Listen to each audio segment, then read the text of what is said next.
preparations are underway in Davos as the Swiss town gets ready to welcome guests for the World Economic Forum 2026 in Davos. This year's edition is taking place from January 19th to 23rd.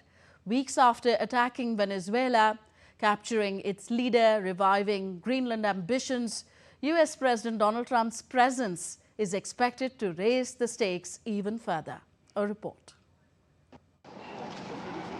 The Swiss alpine town of Davos is once again welcoming the cream of the political, economic and cultural world for the annual meeting of the World Economic Forum, WEF. The event is taking place at a time when US President Donald Trump is seeking to dismantle the international order. Trump will return to Davos 6 years after his previous in-person appearance during his first term. He leads the largest U.S. delegation ever to Davos, comprising Secretary of State Marco Rubio, Special Envoy Steve Witkoff, and Trump's son-in-law Jared Kushner, setting the stage for high-profile discussions on Ukraine, Venezuela, Gaza, and Iran.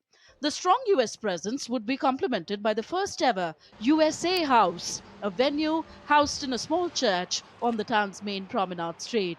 But no bilateral meetings have been scheduled for Davos this time, stated the White House. Dubbing its 56th edition a spirit of dialogue, the WEF's leaders say that given the current uncertainty, gathering together to map out a way forward in business and politics is crucial. Today's world, the private sector is also critical to finding solutions.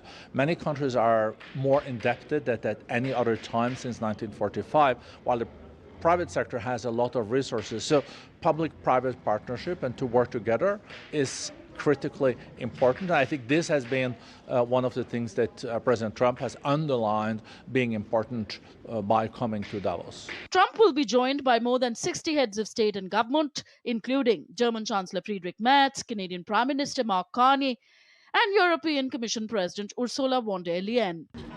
Meanwhile, some 600 protesters marched in eastern Switzerland to reach the resort town of Davos, but were quickly dispersed by a large-scale police deployment.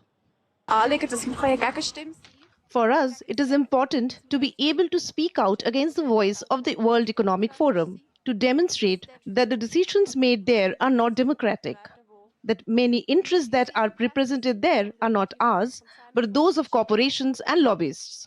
While geopolitical upheavals and the ensuing uncertainty are expected to dominate discussions, policymakers and business leaders would be keen to discuss ways to deal with other challenges confronting the global economy.